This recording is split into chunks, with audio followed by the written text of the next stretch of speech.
Opposition leader Umar Ayub साहब कहते हैं कि बलूचिस्तान में 8 ऐसे अजला हैं जहां न तो पाकिस्तान का झंडा लहराया जाता है, न तो कौमी तराना वहां स्कूलों में पढ़ाया जाता है, यानी वहां कोई भी आसानी न जा सकता है, न वहां वो पाकिस्तान में सिंपली कंट्रोल में ही नहीं है इदारों के।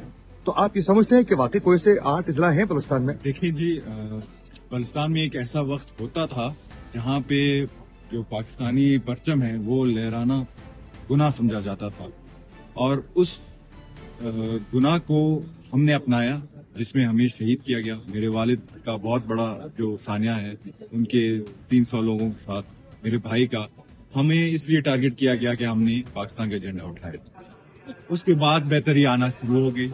लोगों ने, पाकिस्तानी बलूचिस्तानी कौम ने ये प्रूव किया कि बलूचिस्तान में हुब्बुल वतन बलोचों की या पंजाबियों की या पठानों की कोई कमी नहीं है।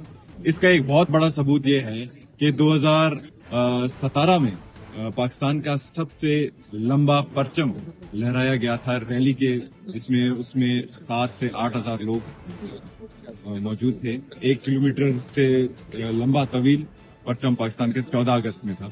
लेकिन जो ये बात कहना कि पाकिस्तान के कुछ ऐसे, बलूचिस्तान के ऐसे अजला हैं जिधर पाकिस्तान का कौमी तराना नहीं सुना जाता या बजाया जाता या कौमी परचम नहीं लहराया जाता, ये गलत है और हम इसको मुस्तरद करते हैं। बलूचिस्तान का हर बच्चा कहता है मैं पाकिस्तानी हूँ।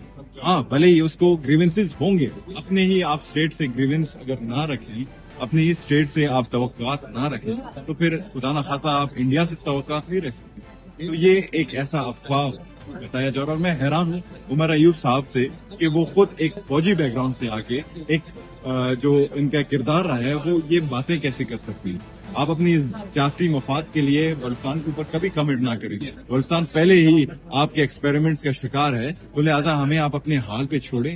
हर बलोच बच्चा कहता है मैं पाकिस्तानी हूँ, और अपने फौज के साथ, अपने इदारों के साथ और अपने कौम के साथ सफ़े अव्वल पे।